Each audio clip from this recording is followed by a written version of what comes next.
경기학 학술대의 경기만 섹션 토론회를 시작하도록 하겠습니다. 경기만 포럼의 주제는 경기만 해양문화 공동체 구현입니다. 경기만의 역사와 문화를 복원하는 과제고요. 또 그것이 특히나 경기만 지역의 포구와 물길을 이렇게 복원하는 게 핵심적인 과제가 되겠습니다. 오늘은 세 파트의 발제를 준비를 했습니다. 첫 번째는 경기만 전체 역사 문화의 복원 차원에서의 동아 지중해 유라시아 실크로드와 경기만의 역할과 관련해서 우리 윤명철 교수님의 첫 번째 발제를 듣게 되겠고요.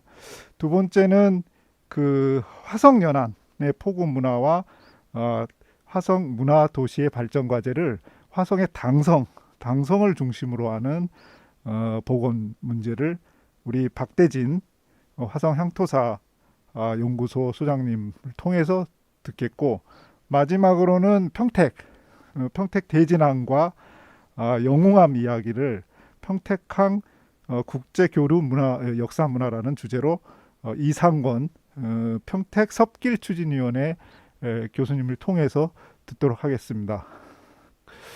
그럼 첫 번째 우리 동아 지중해 유라시아 실크로드와 경기만의 역할과 관련해서 우리 윤명철 교수님의 발제로 시작을 하겠습니다.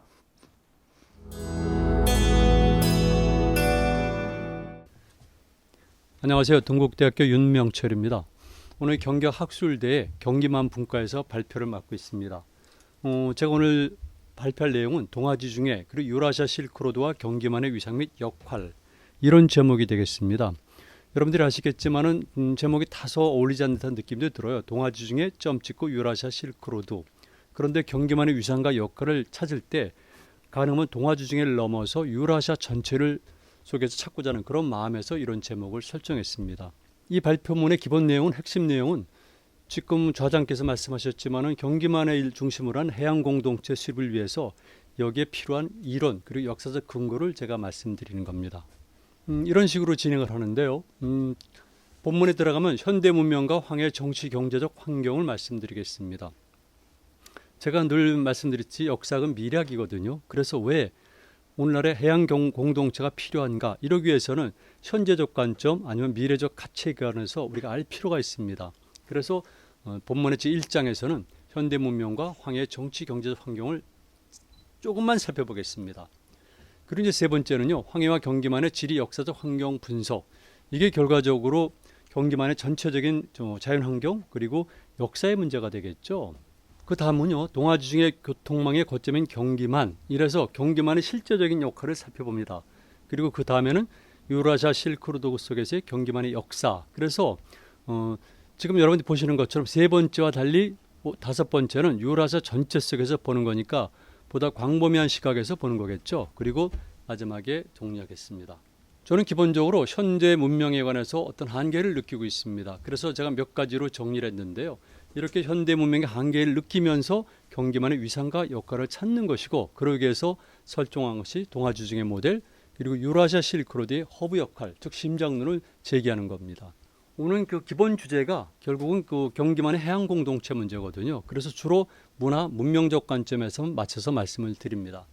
지금 현재 세계 질서와 문명의 문제를 보면요, 글로벌리제이션, 리저널리제이션, 그리고 여러분 맨 아래 보시면 알겠지만은 현재 동아시아를 축을 해서 신대륙주의와 신해양주의가 본격적으로 갈등을 일으키고 있다는 말씀을 드립니다. 원래 신대륙주의와 신해양주의는 사실은 만날 줄 알았어요. 우리가 바로 얼마 전인데도 불구하고요, 낙관적으로 바라봤는데 지금은 여러분 모두가 아는 것처럼 신대륙주의와 신해양주의가 본격적으로 갈등을 벌이고 있습니다. 특히 이것이 중요한 이유 중에 하나는 과거에는 이를테면 소비에트 중심으로 한 대륙 세력과 그다음 미국을 중심으로 한 해양 세력이 충돌 갈등을 일으키더라도 우리와는 좀 거리가 멀었습니다. 물론 남북 분단이라는 것은 있었겠지만 그들이 주된 갈등의 전장은 배틀필드는 유럽 지역이었거든요. 근데 지금은 중국이 대륙 세력을 대표하다 보니까 중요한 배틀필드가 바로 현재 동아시아가 되는 거고요. 그 동아시아에 바로 여기가 있고 그리고 경기만 있습니다. 만약에 이것이 상호 조화를 이룬다면은 말 그대로 해양 공동체가 이루어지고요. 충돌 일으킨다면 여기가 상당히 피해를 입을 수가 있죠. 자, 현대 문명과 황해 정치 경제적 환경을 살펴보겠습니다. 먼저 중국 문제를 예를 들 수밖에 없어요. 제가 황해 또는 서해라고 고쳤는데요. 정치 경제적 환경을 약수하면은 중국의 발전인데 중국이 1979년을 기점으로 해서 사회주의 시장 경제 체제를 수용을 했고 그리고 재빠른 속도로 발전하다 보니까 지금 실질적으로 세계 2위의 경제력과 그다음에 군사력, 정치를 갖는 그런 규모로 급성장하게 됐죠. 그런 과정 속에서 그들이 추진한 전략이 기본적으로는 해양과 연관이 되어 있다는 겁니다. 여러분이 너무나 잘 아시겠지만은 중국이 채택한 경제특구 전략이라는 것은 결국은 중국의 광동성 3개 그리고 복건성 하나의 해양 항구 도시를 거점으로 시작한 거거든요. 그 이후에 선 전략으로 하면은 말 그대로 우리로 말하면 이제 서해지만 중국으로 말하면은 황해 동중국해 연안으로 이어지는 이런 해안 경제 개발구죠. 그리고 이제 면 전략은 거길 떠나서 결국은 쭉 내륙으로 들어가는데 내륙으로 들어가는 것도 사실은 연관이 됩니다. 왜 그러냐면 양자강 하구를 통해서 상류로 쭉 올라가기 때문에 결국은 바다와 강을 연결해주는 그런 해륙 교통망을 활용하는 거거든요. 그래서 중국에서는 발전을 시작했고 특히 2013년도에 시진핑 주석이 추진한 것이 1대1로 전략인데 1대는 육상 실크로드, 1로는 해양 실크로드. 그래서 이 두 개가 출발하고 만나는 곳이 여러분 다 아시겠지만 바로 이 황해예요. 황해. 중요하죠. 저는 해륙정책이라는 용어를 썼는데요. 중국의 1대1로를 한자로 표현하게 되면 해륙이 됩니다. 해양과 육지를 합한 건데요. 이거 시진핑보다 훨씬 더 제가 먼저 쓴 용어고요. 저는 일찍부터 해륙사관, 해륙교통망, 해륙문명론 이래서 바다와 육지를 유기적으로 보는 세계관을 또는 역사관을 갖고 있었습니다. 나머지는 중국의 정책 문제니까 생략하겠습니다. 여러분들이 보시면 돼요. 아, 중국이 이렇게 추진하고 있구나. 이것도 사실은 이 편했어요. 왜냐하면 TPP 문제가 벌써 끝나버렸거든요. 자, 실크로드 경제권인데요. 여러분들이 보시는 것처럼 일대가 대륙 유라시아에 있는 것이고요. 아래 선으로 이어진 것이 일로가 바로 해양 실크로드가 되겠습니다. 이런 것들의 동쪽이 어디겠습니까? 여러분들이 보시는 것처럼 바로 여기죠. 여기입니다. 바로 여기서 한 가운데 정면에 있는 것이 중국의 해안 지역에서 중국의 핵심 지역에서 활을 가지고 활을 쐈을 때 화살의 관역이 되는 것이 어디겠습니까? 지금 여러분들이 있는 바로 경기만입니다. 이거 굉장히 중요하거든요. 그래서 잘하면 우리한테 엄청나게 유리하고 잘못하면 우리가 가장 먼저 타격을 입을 수밖에 없죠. 이런 속에서 이 해양 공동체 문제가 나옵니다. 이거 1대1로 전략이 처음 발효됐을 때 2013년도에 나온 그 도표거든요. 지금은 달라졌어요. 요 직전 파일에서 보듯이 이미 확장이 됐고요. 그 다음에 한 3년 정도부터는 이미 1대1로의 그 종착점을 중국인들에게는 동북지방, 우리에게는 만주 지역, 정확히 말씀드리게 되면 두망 하구를 중심으로 한 골든 트라이앵글 지역, 그리고 그 위쪽에 창치투 전략, 그래서 장춘과 길림과 톰을 연결하는 이런 지역까지로 연결하고 있어요. 그만큼 1대1로는 확장되고 있습니다. 자, 그렇다면 한국은 어떻게 될까? 경기만이죠. 경기만은 이런 시국 속에서 이런 상황 속에서 어떤 역할을 해야 되고 어떤 모델을 만들어낼 수 있을까? 우리 분단을 극복해야 되고 통일이 이렇게 됩니다. 경기만과 직결되어 있죠. 그리고 매번 말씀드렸지만 동아시아에서 가장 중요한 공간이 황해, 즉 서해가 됩니다. 그 가운데 있는 것이 경기만이고요. 과거도 지금도 앞으로도 경기만이 동아시아에서는 몇 안 되는 중요한 것 중에 하나고요. 그리고 우리 한반도에서는 하나밖에 없는 가장 중요한 만입니다. 저는 그래서 동아시아 전체를 바라볼 때 해양의 역할을 중요시 여기는 동아주중의 모델을 제기했고요. 그리고 그 가운데서도 경기만을 중요시했기 때문에 좀 오래된 것 같아요. 그러니까 노무현 정권 출발하기 직전이지만 그때 내세운 이론이 범경기만 해안특별구란 말을 제가 만들어서 발표했고요. 이것보다 좀 다르지만은 유사한 이론들이 나오고 있습니다. 어쨌든 경기만은 이만큼 중요하다는 것이죠. 자, 동아지중해는 제가 설정한 건데 여러분들이 보시는 것처럼 이렇게 빗금친 부분입니다. 뭐 어려울 거 하나도 없습니다. 지중해라는 것은 땅 가운데 있는 바다를 얘기하고요. 바다 가운데 이렇게 육지가 있는 것을 얘기합니다.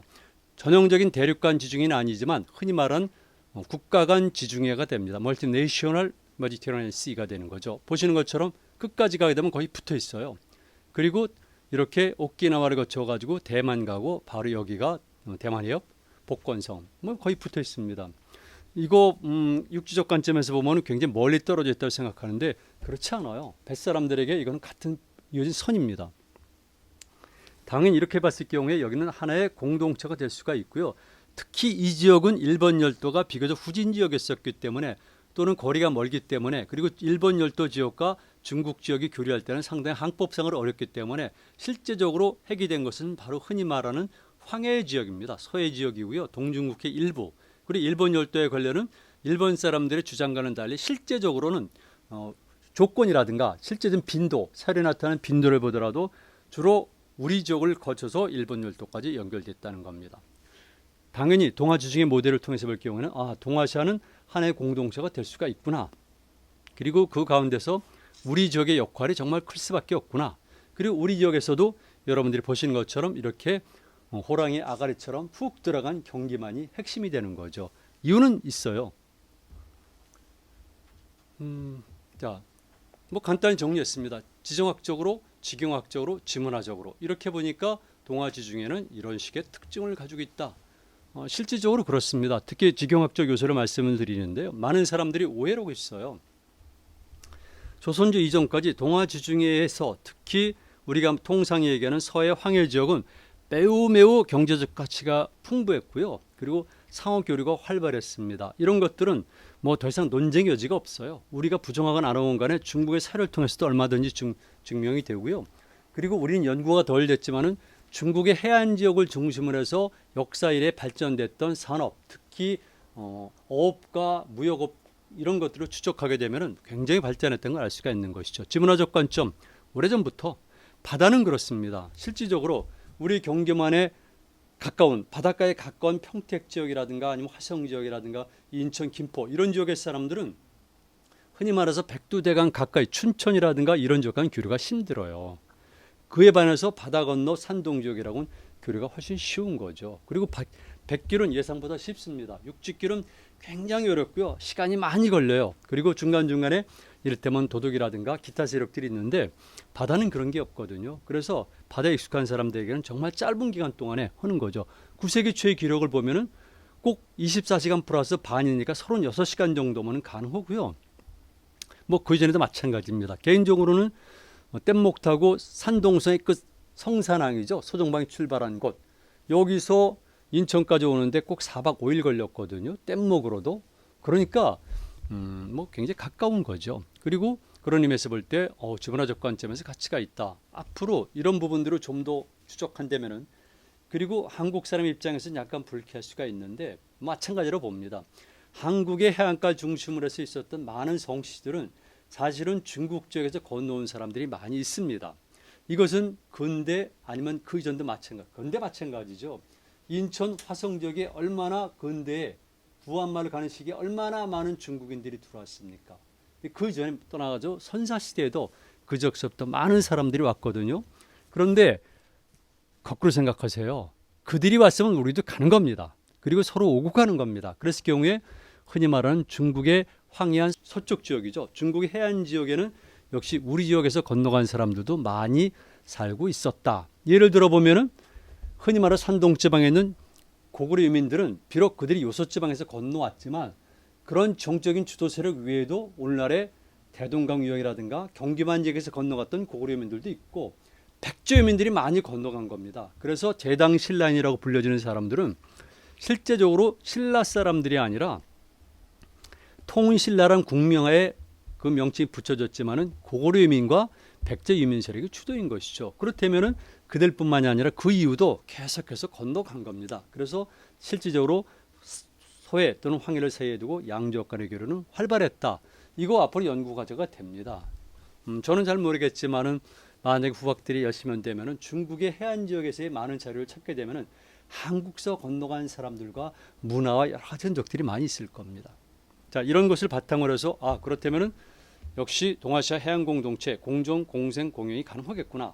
그리고 혹시 여러분들이 오해하실까 봐 미리 말씀을 드리는데 일본 열도랑 교류할 때도 경기만이 중요한 역할을 했어요. 우리가 보통 고대에서 신라라든가 가야라든가 이런 세력들은 남해 동해 남부와 남해 동부를 많이 활용을 하지만 백제 같은 경우는 최종 출발지는 남해선우 또는 서해남부 또는 제주도일지라도 출발지는 경기만이라든가 충청남도 해안지방이거든요. 그래서 역시 중요한 것은 경기만이 있다 말씀을 드립니다. 황해는 생각보다는 오히려 활동하기에 좋은 공간이다. 이런 데 보여드린 것처럼 내해이고 근해항의 가능성이 있고 실질적으로 공식적 도로에서는 비공식적으로 교류가 빈번했다.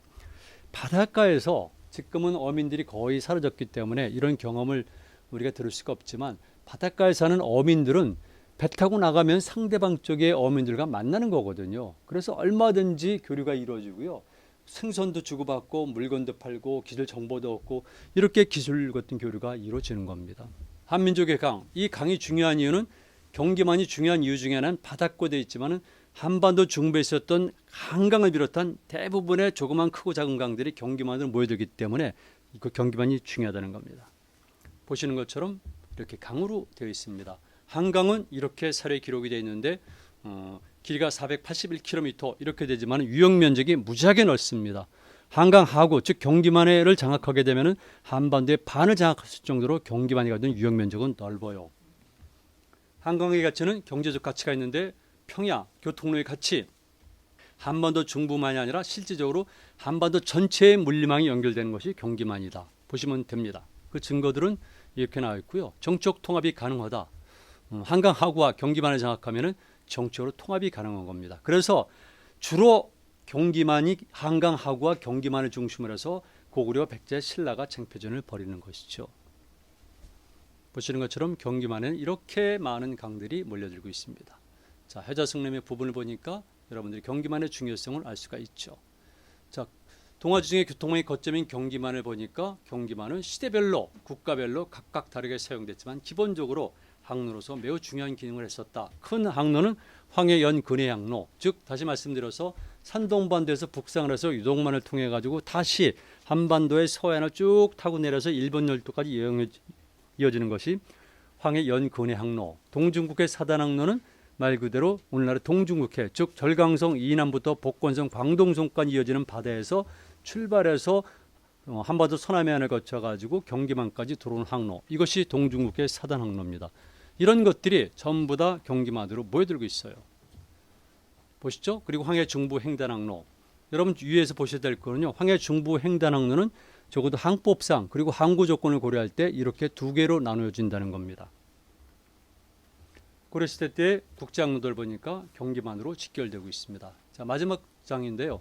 그렇다면 유라시아 실크로드 속에서 경기만은 어떤 역사를 가지고 있을까? 이미 선사시대부터 산동, 요동, 압록강 하구를 거쳐가지고 한반도 해안 그리고 일본 열도까지 이어지는데 7,000년 정도간의 각족 간의 교류는 있었지만 전체를 연결하는 항로는 저는 4,000년 전을 전후한 시기라고 보고 있어요.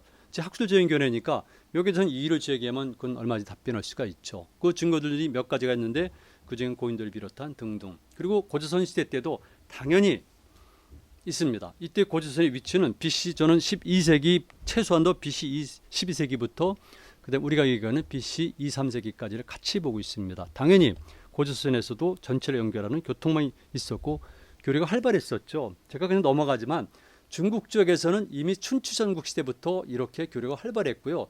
심지어 올나라 사람 같은 경우는 월인들이 북상을 해서 산동반도를 차지한 다음에 다시 한반도를 거쳐서 일본 열도로 건너갔다는 설은 이미 중국이나 일본에서 오래전부터 나오는 거예요. 그러니까 진나라 이전에도 이미 중국 쪽과 한반도 쪽과는 교류가 있었다는 걸 알 수가 있죠. 자, 보시면 알겠지만 이렇습니다. 그래서 기원후 전후에는 황해 전체를 하나의 서클로 만들어졌으면서 해안가에는 각각의 도시들이 형성됐는데 그 도시들을 해양도시라고 얘기를 하는 것이고요. 그 해양도시 중에 하나가 지금 평택은 아닙니다. 지금은 그렇지만 예전에 화성이라든가 이런 것들은 해양도시에 해당하는 거죠. 이때 도시의 규모 성격에 관해서는 따로 해양 항구도시 이론이 있으니까 여러분 참조하시면 돼요. 개인적으로는 당연히 항구도시로 보는 겁니다. 백제 역사 속의 경기도를 보니까 이렇게 백제를 이렇게 정의를 했습니다. 농해국가. 농해국가는 농업과 해양을 동시에 발전시킨 국가이기 때문에 농해국가라고 그러는데요. 한강 하구와 경기만 때문에 이런 표현을 쓰게 되는 겁니다. 여러분들이 보시는 것처럼 몇 개의 도시들은 강과 바다 만나는 접점에 있는 강해 도시고요. 그 다음에 해양 도시가 있습니다. 그래서 백제는 초기부터 그리고 특히 4세기 이후에 건초강 이후에 이렇게 전체는 물론이거냐 해외 진출을 시작했기 때문에 일부에서는 아직 완벽하게 검증되지 않았지만은 백제 세력들이 이른바 요서라든가 화북 지방에 진출했다는 얘기, 그리고 동서왕실을 전후로 해서 장강 진출설이 나오는 이유 중에 하나는 백제의 항활동 능력이 있다는 것을 반증하는 겁니다. 고구려 역사 속에서 보면은 이렇게 고구려도 광개토당부터 본격적인 남진 정책을 취하는데, 저는 학자 입장에서 광개토당의 남진 정책은 단순하게 영토의 팽창이 아니라 국제 질서의 거점적으로 확보하는 작전이었었는데, 그 과정 속에서 경기만이 주된 목표였다는 것이죠. 이유는 바로 그 당시 때 백제 시대에는 한성이 있기 때문에 그렇습니다. 그리고 여기를 장악해야지만 말 그대로 고구려는 대동강유업과 이제호 중심으로 해서 분단된 중국을 대상으로 한 남북 동시 등고래기를 추진할 수가 있는 것이죠. 그래서 경기만은 고구려도 굉장히 중요해요. 이거 제가 광개토당의 상륙작전을 표시한 지도거든요. 이런 데 보시는 것처럼 여러분들은 지금 여기 있는 겁니다. 네. 5세기의 국제 질서는 넘어가겠습니다. 자, 그리고 고려와 조선세기 경기만을 보니까 고려의 건국 세력은 누구인가? 경기만 세력이죠. 왕건도 경기만이고, 경기만 중에서도 강화 김포 세력이고요. 그다음에 인천의 인주시 세력, 안산의 안산 김씨 세력, 그리고 화성시에는 남양 홍씨 세력, 그리고 평택과 당진으로 연결되지만은 여러분들 아시는 것처럼 면천복시라든가 안박술이라든가 등등, 그리고 강상 세력들은 행주기씨, 파평윤씨 뭐 많습니다. 이런 세력들은 거의 전부 다 경기만인데, 이들이 고려 건국 세력의 주체가 됐고, 이들이 고려 시대 내내 흔히 말하는 고려의 가장 중요한 귀족 세력이 됐던 것이죠. 그래서 고려는 그 이후에도 역시 이런 조언을 발전시켜서 강화도와 김포반도를 경유해서 개경으로 모든 물자를 옮겼기 때문에 경기만은 중요했고요. 조선시대 때도 마찬가지입니다. 끝내겠습니다. 지도를 보시고요. 네, 마지막입니다. 동아주중의 모델. 경기만은 해양공동체는 어떻게 추진해야 될까? 보니까 동아주중의 모델을 보니까 중심부와 주변부가 분명해져요. 실질적으로. 그리고 대륙과 반도와 섬, 즉 국가적으로 중국과 한국과 일본을 각각 다르게 보는 것이 아니라 해양 질서와 육지 질서를 공유한 하나의 필드, 하나의 곤, 하나의 장으로 보게 되는 겁니다. 그렇다면 당연히 그 속에서 역학관계 본질을 우리가 알 수가 있게 되고, 지역마다 특성이 다르게 되고, 지역마다 특성이 다르게 되면 각 지역마다 역할이 다르게 되는 겁니다. 이런 것들을 쉽게 이해할 수가 있어요. 이런 개념 속에서, 모델 속에서 보면은. 그리고 이렇게 각 국가라든가 지역 간에는 공질성이 있구나. 제가 말씀드린 것은 동질성이 아니라 공질성입니다. 역시 제가 만든 용어인데, 이렇게 공질성 구체적으로 확인하면서 운명 공동체라구나.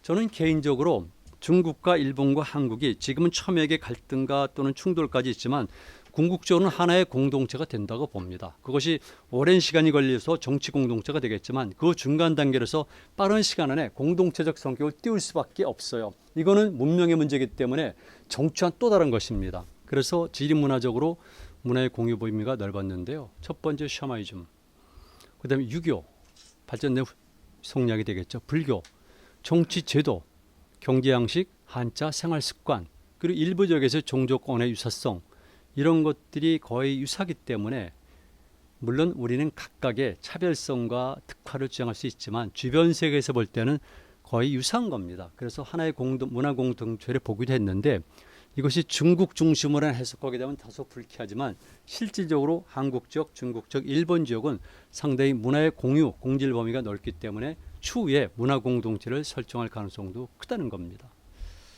20세기는 냉전 질서였습니다. 그리고 폐쇄해로였었고요. 대륙 질서와 해양 질서가 충돌하는 폭발점이 바로 여기였습니다. 여러분들 아시는 것처럼 동아시아에서도 한반도 중에서도 중부 중에서도 경기만과 한강하고, 그런데 21세기는 달라진 거죠. 이제 21세기는 1994년을 기점으로 해서 해양의 세기가 된 겁니다. 해양이란 것은 결국 무역과 문화의 세기고요. 이런 과정 속에서 동아시아는 과거는 달리 이제는 교류의 시대가 됐기 때문에 동아주중해적 성격을 띠면서 동아주중해적 특성을 최대한대로 발휘할 수 있는 조건을 맞이하게 됐어요. 그러기 위해서 이런 시대적 환경과 공간 속에서 우리는 좀 더 해양의 역할과 위상을 강화시키면서 발전 전략과 미래를 모색해야 되는데, 거기에 바로 경기만이 있고, 경기만에서 관심을 갖고 있는 해양 공동체가 그 한 대안이라고 볼 수가 있습니다. 이것으로 제 발표를 마치겠습니다. 고맙습니다.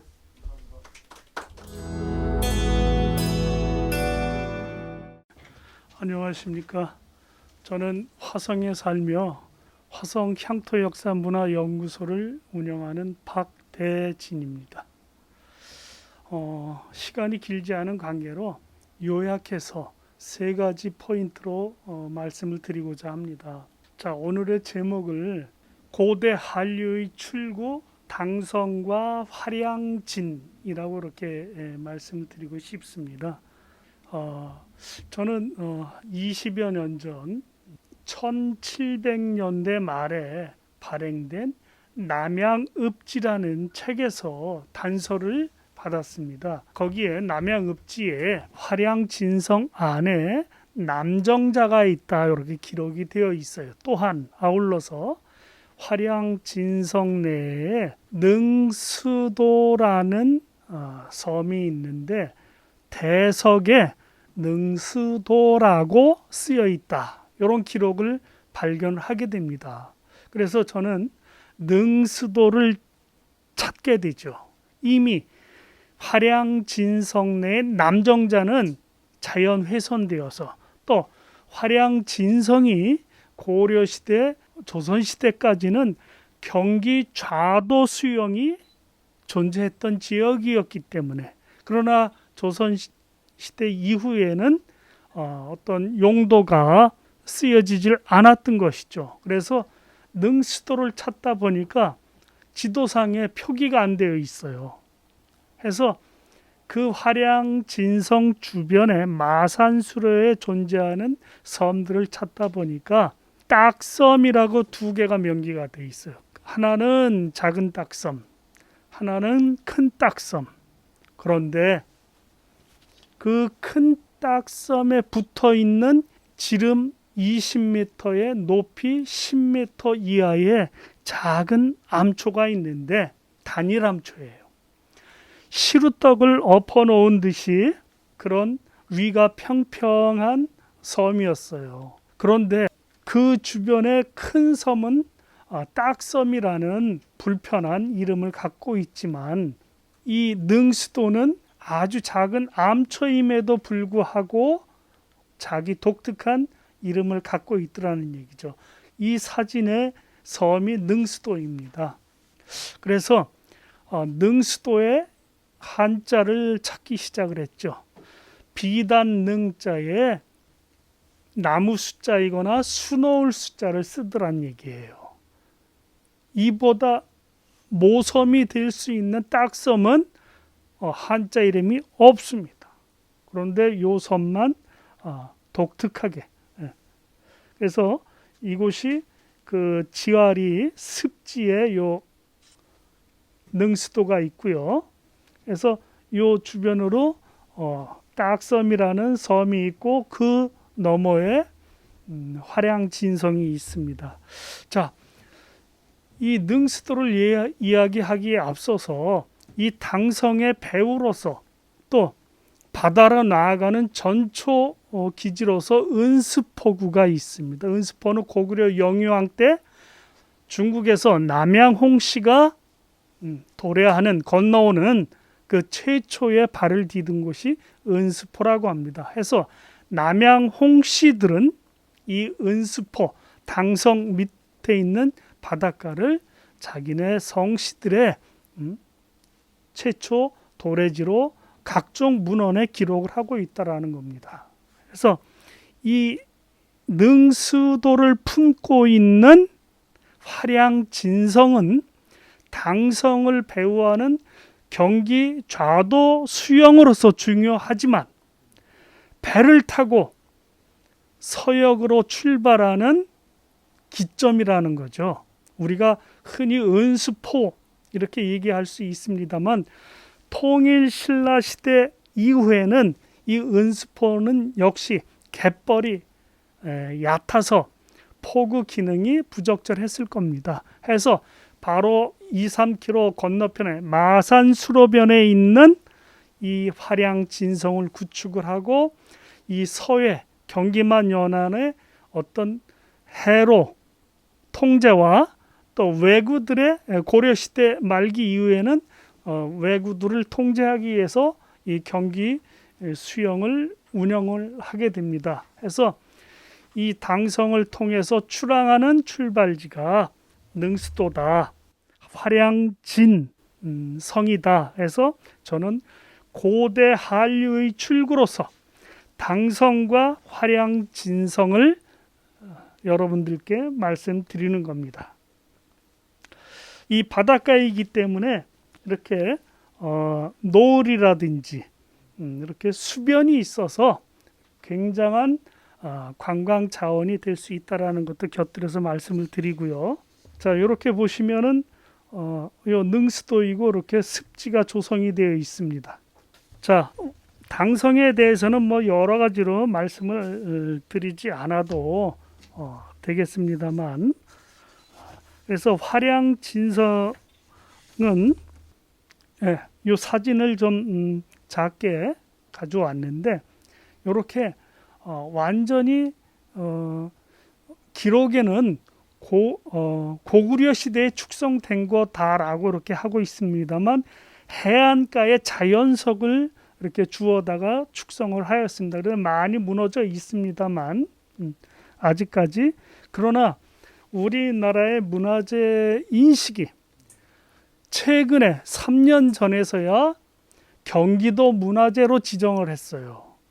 이미 이 주변에는 공장이나 근린 시설, 펜션 등지가 들어와 있다라는 겁니다. 그것을 막지 못했기 때문에 지금 이 해안 일대가 많은 공장들로 인해서 몸살을 앓고 있다라는 거 말씀을 드립니다. 그래서 이 화량진성의 다른 이름이 남경산성입니다. 또는 남경두토성, 또 민물이 아닌 바닷물이 드나들던 수로가 이름이 남경천이라고 합니다.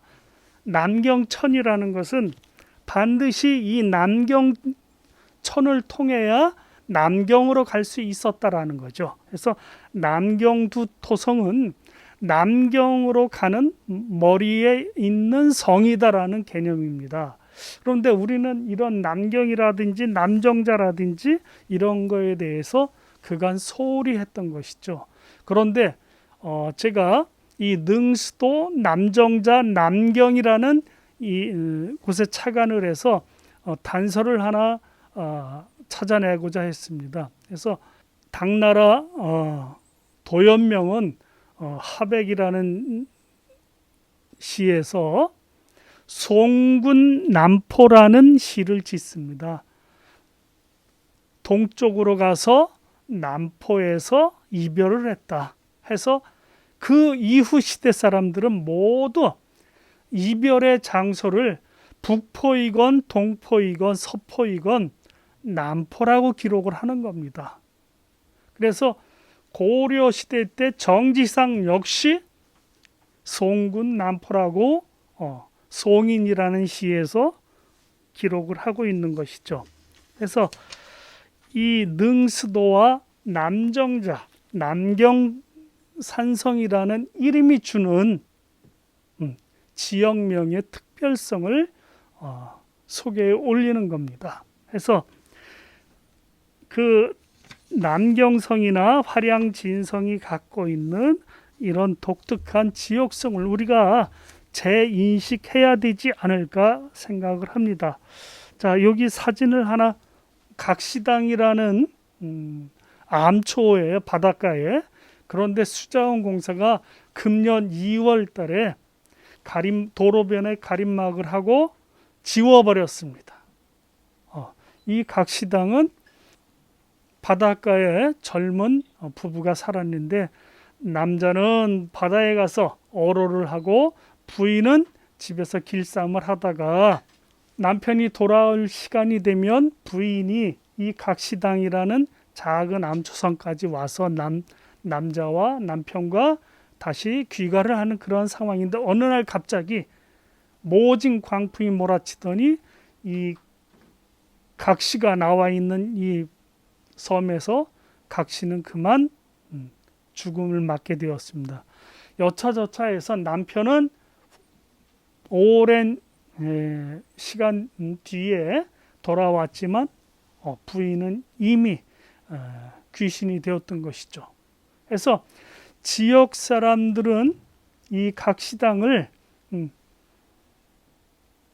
각시를 위해서 물색을 드리죠. 물색이라는 것이 우리가 보편적으로 이 각시 신체가 여성이기 때문에 반지꼬리라든지 머리빗이라든지 화장도구 같은 여성용품을 제물로 했다라는 게 매우 독특한 바다 서해안의 여성 신체라는 나타나는 겁니다. 동해안에는 삼척에 해랑당이라고 하는 그 삼척에 그러한 표본이 있는데 여성성을 나타낸다라는 점에서 소개드렸고요. 매우 이렇게 수려한데 아무런 근거 없이 파손을 하고 말았습니다.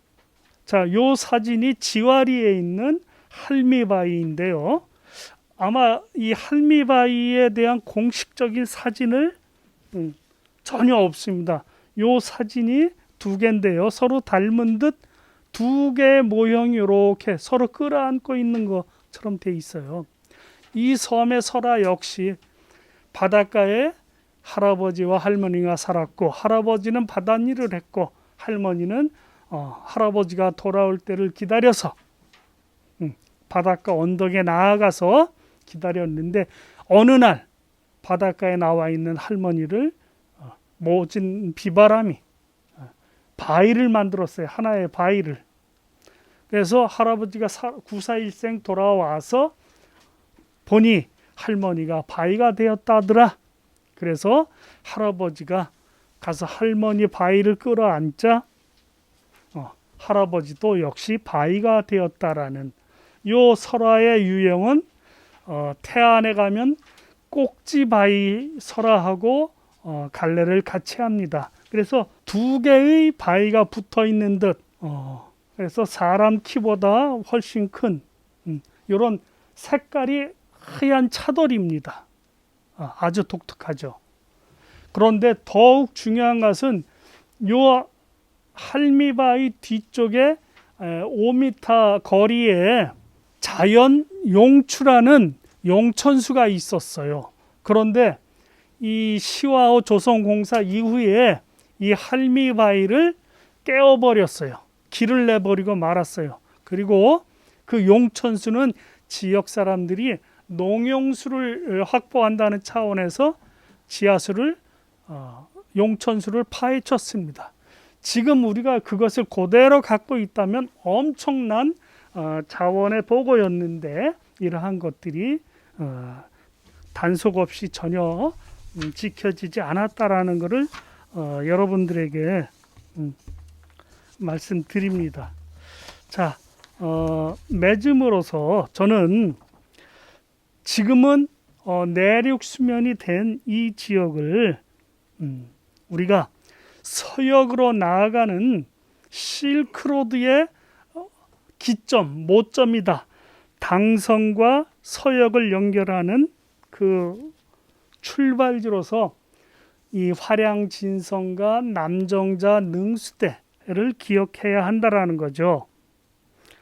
아울러서 수도권과 경기 서남부의 휴양 자원으로서 또 다양한 물산의 보고로서 경기 연안 화성서부의 역사 인문과 아울러서 인근의 제부도 전국항 궁평항 등 해양문화 연계와 국제적 거대 역사문화 유적의 당성, 화량진성, 청명산성을 재인식하는 경기 해양문화가 발굴, 보존, 활용되어야 한다라는 말씀을 드립니다. 또한 한반도 최초 개항지인 당성의 배후로서 은수포구, 화량진성, 능수도, 마산수로, 남경천 등 일부 수로 10km 내외를 내수면 활용하는 수로를 연결을 하자 해서 전곡항, 탄도항까지 제부도, 대부도, 경기만 연안으로 서역으로 나아가는 그러한 역사 인문의 확장과 관광 벨트 조성이라는 방안을 제시하고자 했습니다. 자, 이상으로 마치도록 하겠습니다. 감사합니다.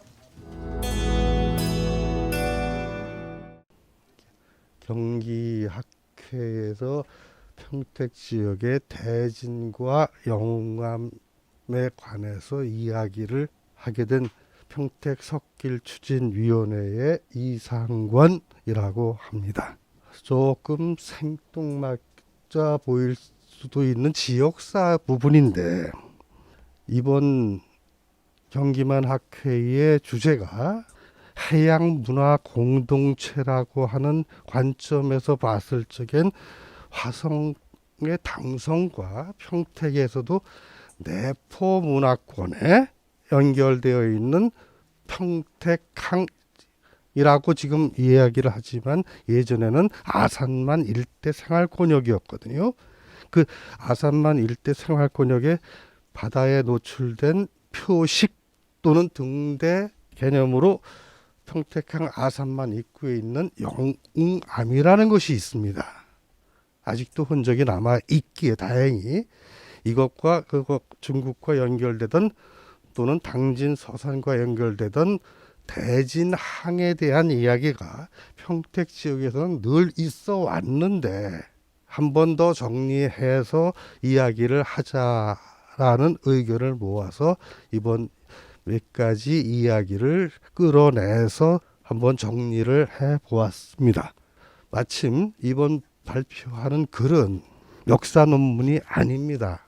그래서 더군다나 한 사람이 쓴 것이 아니고 여러 명의 선생님들이 같이 했어요. 의논하고 다시 정리하고 또 보충하고 발표하고 하는 것이 맞춰지는 좀 정서가 있는 문학적 향기가 조금 들어가 있는 역사 산문의 한 형식으로 생각이 듭니다.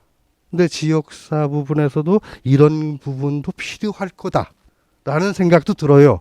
딱딱하고 의미 없고 남들한테 전달되지 않는 관행적인 학구적 연구보다는 이런 것들도 흥미와 스토리가 있는 살아있는 과거의 것이 현재에도 살아있게 만드는 문학 방식이 아닌가라고 해서 협동하는 몇몇 연구자들이 모여서 같이 해양 문학 운동체의 개념으로서 아산만에 있는 내포 문화권의 옛 흔적을 한번 찾아보자 라고 하면서 그 속에 산과 강과 냇갈 그리고 그 속에 있었던 사람 이야기를 엮어보는 좀 재미난 방식을 한번 찾아보자라고 하는 관점에서 접근해 보았습니다. 평택항의 역사와 국제 교류라는 커다란 주제에서 한번 보겠습니다. 현재 남아있는 영웅 바위의 모습입니다. 높이가 실측은 아니고 목측과 개략했는데 약 25m에서 30m 이내입니다. 예전에는 조금 더 컸다고 하는데 백청 이야기가 나옵니다. 마침 한 200년 전에 벼락을 맞아가지고 윗분이 깨졌다고 하는데, 저 뒤에 보이는 것이 당진 쪽 외목 마을 쪽입니다. 평택항 내항에서 한 400m 정도 떨어진 데서 찍은 사진이거든요. 위치가 이렇습니다. 바다가 한가운데 파란 점이죠. 오른쪽이 평택항, 왼쪽이 당진항입니다. 한가운데입니다. 마침 평택항이 가운데까지 쭉 연결돼 가지고 바로 그 입구 한 300m까지 접근이 가능합니다. 예전에는 왼쪽에 보이는 모래톱 쪽으로 얕은 간조되면 작은 전마선을 타고 가서 거기서 수산물을 채취하거나 잡고 놀기도 했다는 최근세의 기록도 있습니다. 서해고속도로가 지나가는 가운데가 횡단도입니다. 횡단도가 걸어서 가는 섬이라는 뜻입니다. 당진 쪽에서. 그러니까 당진 쪽에서는 이렇게 연결되어 있는 얕은 바다, 평택항 쪽에서는 약간 수심이 있는 15m 정도의 수심이 늘 유지되고 있는 한가운데 있는 항로 표지석이죠. 그러니까 그렇다면은 암초가 있다라는 항로 기점입니다. 표식. 자, 고지도를 보면은 위가 바위처럼 뭉툭하지요. 사람 얼굴처럼. 요것이 깨진 거죠. 윗부분이 뭉툭해지고 아랫부분도 많이 해시계로 훼손이 돼가지고 이 이야기를 이제 조금 정리를 해보겠습니다. 원고를 보시면 평택이 마침 내륙 근대 도시여서 미군 기지가 있는 그러한 도시로만 이해되다가 1980년대 들어서 평택항이 개발되기 시작하면서 항구의 이미지, 해륙 도시라고 하는 연결 부분이 추가가 됩니다. 평택이라고 하는 지역의 기능에 바다와 항구, 경기도 유일한 항구 도시 개념이 추가가 됩니다. 그렇다면은 과거에도 그랬는가라고 하는 부분을 봤을 적에는 지금 아직까지는 학교에서 학설로 정식으로 인정되진 않지만 백제 목지궁 이야기가 나옵니다. 서울에 있는 하남 위례성의 위치가 과연 어디였느냐라고 하는 비정의 문제가 확정되지 않은 상태에서 성고산 천안 쪽에서 목지국 기록이 있는데 미추홀과 연결돼서 아마 안성천 넘어 지금의 평택 지역의 동북쪽 일대가 위례성이라고 하는 주장이 늘 있어 왔습니다. 진천 쪽 그쪽에도 위례성이라는 성의 흔적이 있고, 그래서 영웅바위에 대해서 백제로 보면은 이것이 내포문화권에서 진출하는 첫 번째 화두는 되겠다라는 생각을 하게 되고, 마침 이 지점이 청일전쟁과 연결됩니다. 항로 표지 개념이 있을 적에 과연 그렇다면 제일 처음에 등장한 것이 바로 내포에 있었던 대원군 아버지의 무덤을 독일인 상인이 상해에서 도굴하기로 작당을 하고 들어왔습니다. 그때 이 양선들, 화륜선들이 꽤나 들었습니다. 그 중에 오페르티가 탄 배가 큰 배니까 그 안쪽으로는 못 들어가고 요 앞에다가 정박을 합니다. 그리고 작은 배로 갈아타고 침투를 합니다. 1894년 동학난 시절에 민씨 정권들이 급해서 서울 용산에 있었던 청나라 군대에다가 협조 요청을 신청을 합니다. 그래서 청군이 계속 출동과 출동 지역을 모색하고 있었는데, 동학난 시절 5월 달에 전주성이 전봉준군에게 함락이 됩니다. 점령이 되어 있을 때 마침 청군이 군산과 부안과 여기 평택 영웅함에 도착을 합니다.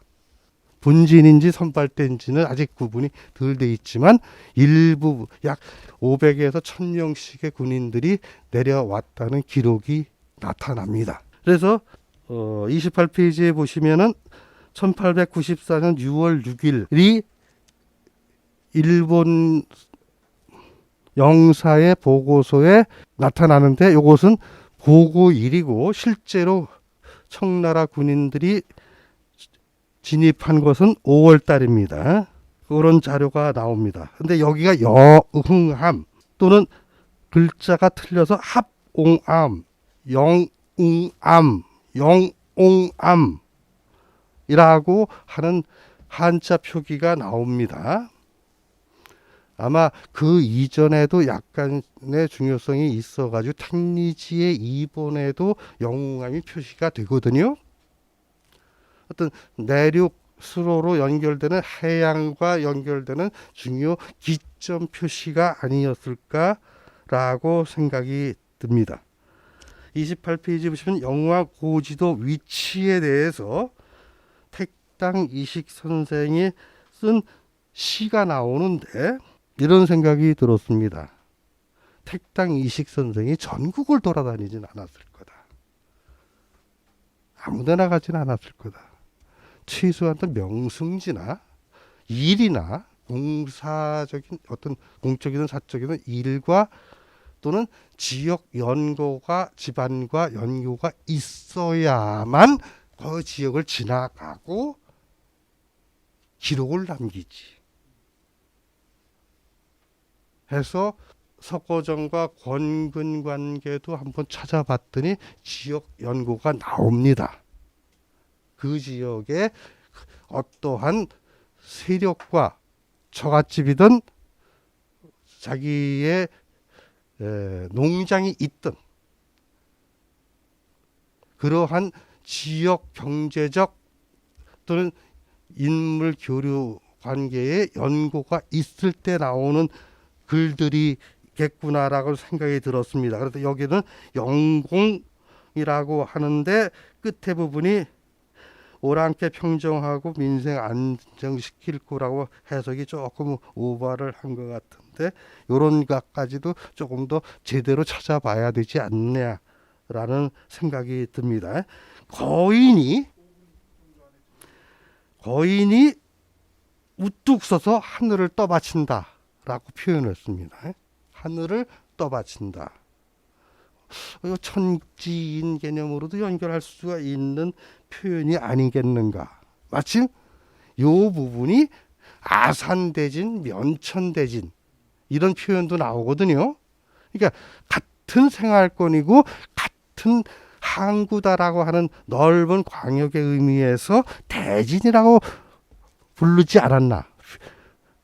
서로 오고 가고 하는 페리의 개념에서 이 지역에서 대진이라고 하는 큰 나루가 있지 않았는가 하는 데서 나오는 것이 한진, 한나루, 솔개바위 나루 이런 부분이거든요. 마침 평택의 대진이 지금 흔적이 요 오른쪽에 이렇게 남아 있습니다.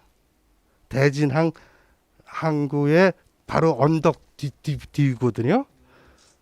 그리고 여기서 약 200m 뒤쪽으로 산 능선으로 연결되면은 예전에 읍성, 이 항구를 보호하는 읍성이 흔적이 남아 있다고 하는 이야기가 계속 전해지고 형태가 남아 있습니다. 이 31페이지에 보면은 신라에서 수관을 설치해서 사람들이 이동과 여행의 편의를 도모했다 하고 그 옆에 읍성이 있으니까 지키는 군대가 수병이 진출해 있었다, 보호하는 기능을 했다라고 하는 것을 찾을 수가 있습니다.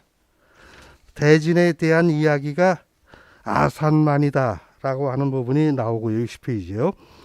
그러니까 이 양쪽에서는 바닷가 이곳저곳이 거의 포구였다. 마침 그래서 내륙 수로 내만 갯벌 쪽을 조금 찾아보다 보니까 지금까지 포구 물길과 연결되어 있는 포구가 한 20개 정도가 소개가 되어 있다가 이번에 한 40개 이상으로 다시 확인을 없어져 버린 옛 물길을 다시 찾으면서 확인이 되었습니다. 생활과 연결된 포구의 흔적들이.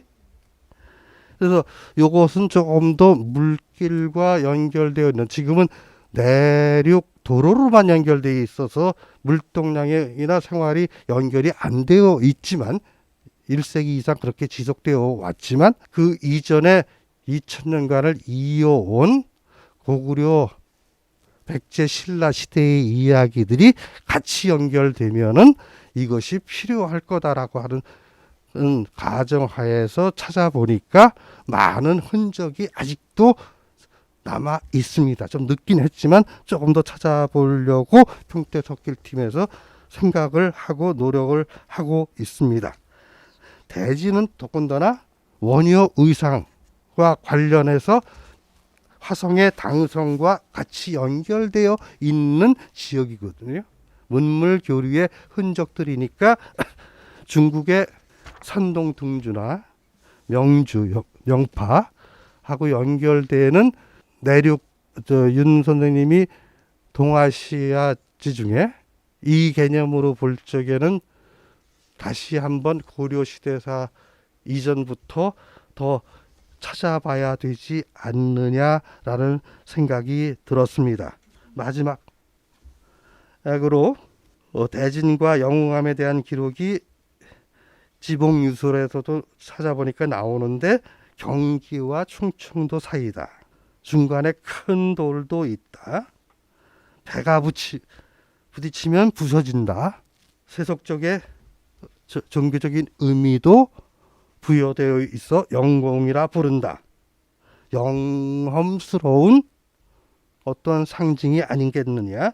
신령스럽게 바다를 지켜주고 안과 밖을 연결시켜주고 하는 자연물을 사람과 비슷한 형상 편한 대상으로 생각하는 것이 은유의 기법이거든요.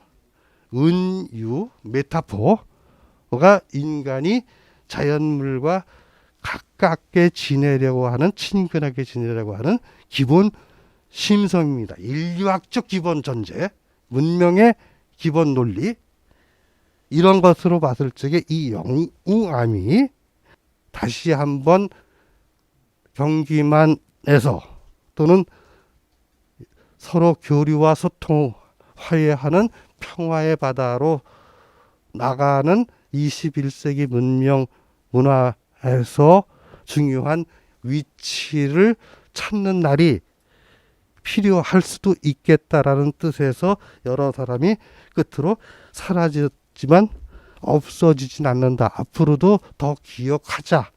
이 의미를 2000년의 역사를 다시 한번 회복해보자 라고 생각을 해서 이번에 학회에서 소개를 드리게 되었습니다. 고맙습니다.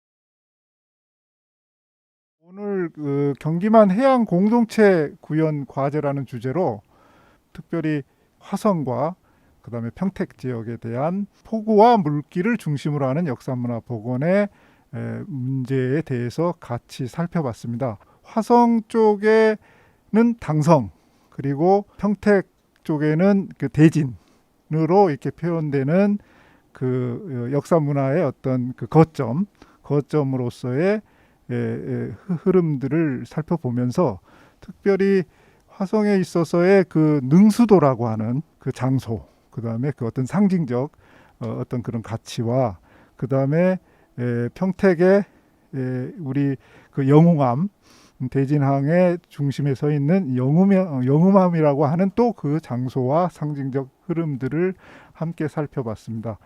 결국은 해양문화 공동체의 어떤 구현과 역사의 복원이라고 하는 것이 그 지역에 있는 그 장소적 어떤 상징성과 가치들을 같이 발굴하고 복원해서 그야말로 그 인문 사회적 의미의 항구와 물길을 복원해 나가는 그런 역사가 우리 경기만 해양에서 시작이 될 수 있도록 하는 계기를 삼았으면 좋겠습니다.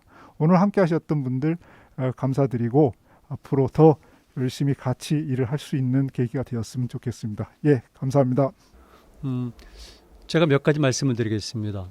좌장 김갑권 선생님 말씀을 해주셨고요. 이상권 선생님, 박재현 선생님 두 분이 발표 들었습니다. 물론 저도 발표했는데요. 제가 세 분의 말씀을 들으면서 몇 가지 제안을 하려고 합니다. 먼저 해양 공동체를 주재했을 경우에 해양 공동체 내용에 관한 접근이 좀 필요할 것 같아요. 각 분야별로. 그런데 구체적으로 두 번째로 말씀드리는데요. 해양 공동체가 됐을 경우에 결국 공동체의 대상이 있어야 되거든요. 그랬을 경우에 우리 경기만도 그렇지만 주변의 다른 만도 그렇고요. 특히 중국 지역과 이 관계를 살펴봐야 돼요. 그래서 이 교류한 지역의 특성, 그다음에 우리 문화의 흔적, 그들의 흔적도 아까 오페르트 사건부터 그다음에 총인들의 그 흔적도 있는데 반대로 우리의 흔적도 찾아야 되는 거고요. 그리고 그런 과정 속에서 예를 들게 되면 조금 전에 두 분이 말씀하셨을 때 그 영웅함이라든가 능수도라든가 재밌었거든요.